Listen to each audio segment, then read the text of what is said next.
My loves, day 11 of 31 days of Halloween, and today is the final look of my DC Comics series, and we're doing the Riddler.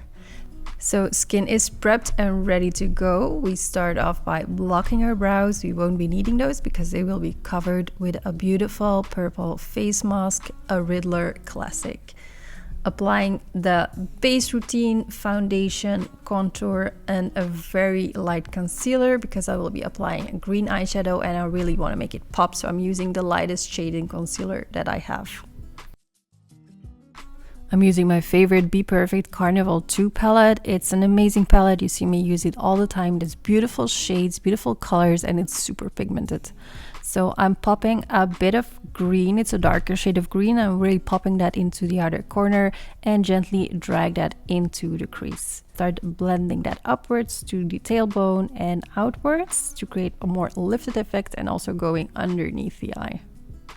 In the center of the eye, I pop a little bit of a metallic green just to make the eyeshadow pop a little bit more. Then I start mapping out the shape of the face mask just to have an idea where I'm gonna put the purple. It doesn't have to be perfect, just so you have an idea. I'm grabbing the Make Forever Flash palette and I mix together like the blue and the pink so I can create like the perfect purple shade that matches the classic Riddler theme. Gently starting on the top part of the face mask, and it's just, yeah, you just fill it in as you like and until you have like kind of an even shape.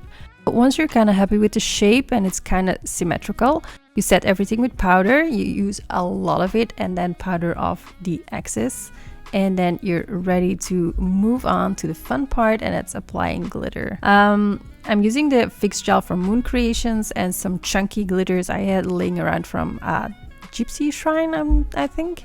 Also decided to add a little bit more intensity to my lash line before popping on some dramatic lashes. For the application, I just mixed a little bit of the gel together with the chunky glitters and slowly worked in sections by applying it and making sure I didn't cross any borders. It takes a little bit of time and precise work, but it's super quick and so much easier because, by the way, I first wanted to do this look with a lot of rhinestones, like the whole mask covered in rhinestones, but the shipping was delayed and I really wanted to get this done, so we decided to move forward with these chunky glitters, and I'm so happy because I love the result. Finishing the look with a metallic green lipstick. It's one from Lime Crime and it's super old, don't judge me, but it still works. But okay, never mind. Popped on a ginger wig and a kind of crappy costume. I didn't have a costume for this one, so I just took an organza scarf and wrapped it around myself, and I don't think it looks that bad. So it's the focus is on the question marks, so I'm using like a green body paint, painting on the question marks and adding some water for the nice drippy effect, covering it with glitter that usually fixes everything. Finishing off with some beautiful ladylike gloves, and that's it. Super easy look, and I think this might be my favorite out of the whole DC Comics series. Let me know in the comments what you think. Don't forget to give me a thumbs up if you like it, and I will see you tomorrow for another Halloween look. Bye!